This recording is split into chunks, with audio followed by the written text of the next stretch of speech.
C'est bien la Tour Eiffel, on veut savoir pourquoi elle est venue avec ses peines et que Passons au dessin. Il y en a pour tous les goûts. Alors, j'aimerais bien que les grands essaient de reproduire avec un vidéoprojecteur des images de l'histoire de Perlette ou bien apprendre à dessiner.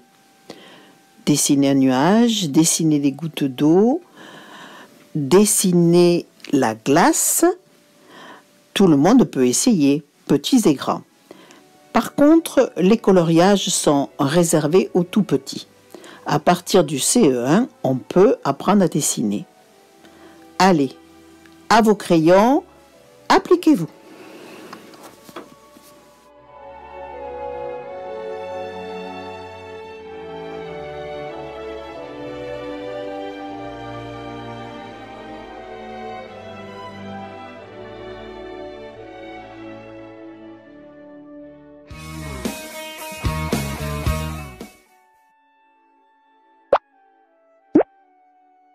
Partons du principe que l'eau est toujours horizontale. Je vais tout simplement installer des traits horizontaux en prenant soin d'écarter plus ceux qui viennent devant et en serrant ceux qui est à l'arrière. Je vais aujourd'hui vous proposer de peindre de l'eau relativement calme, un lac. Alors, je vais tout simplement, avec ma craie blanche, accentuer ces horizontales. Et pour que ça ne soit pas trop monotone, je vais travailler, rejoindre ces horizontales avec des diagonales, ce qui va me donner une profondeur. Ensuite, je vais jouer sur le premier plan qui va être plutôt foncé, le deuxième plan plus clair, le quatrième plan clair, foncé, etc. jusqu'au bout de mon eau. Si je veux dessiner des vagues, je vais installer avec ma craie la crête des vagues, puis je vais établir un mouvement. Pareil dans l'autre sens, ici, pour cette vague, foncée. Si vous voulez accentuer ce mouvement, vous allez mettre quelques voiliers, mais au lieu de mettre les voiliers droits, tout simplement, je vous conseille de mettre les mains et les voiles légèrement obliques. Il n'est pas nécessaire de dessiner les coques, mais tout simplement avec quelques voiles de plus en plus petites, vous allez, alors en fonçant peut-être juste les coques, vous avez établi une régate. Voilà, vous savez maintenant comment dessiner l'eau et le mouvement des vagues.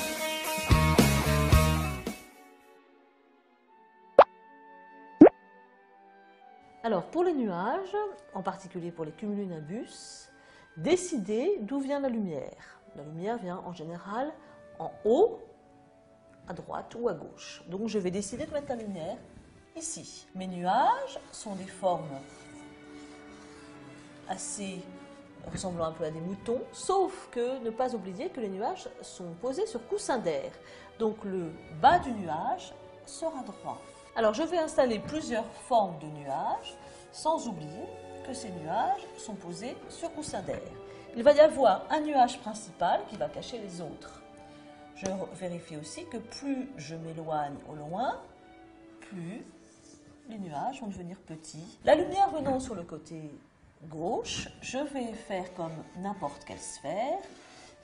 Je travaille sur un papier gris, avec une craie, tout simplement une craie de tableau, qui me permet assez rapidement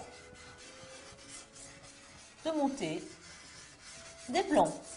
Je mets assez épais sur le côté lumière et je dégrade et j'écrase sur le côté ombre. Ensuite, pour dégager la silhouette des nuages sur le ciel, je prends un pastel ou une craie bleue. Alors évidemment, je peux les assouplir. Là, ils ont été posés comme ça. Je peux reprendre aussi un fusain un peu plus foncé pour creuser l'ombre, mais sans trop insister sur le côté foncé, sur le côté noir, pour laisser un côté assez aérien à ces nuages. L'astuce est la suivante. Pour faire des nuages blancs, je vous conseille fortement de prendre un papier coloré. Maintenant, vous savez comment dessiner des nuages.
Voilà, l'atelier vidéo est terminé.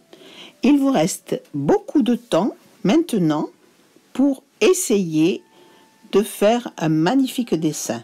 Choisissez ce que vous voulez. Pas de travail sur le cahier, car un atelier découverte, ce n'est pas l'école. On crée, on dessine, on invente. Alors, au travail et faites-moi de belles œuvres. Je vous aime!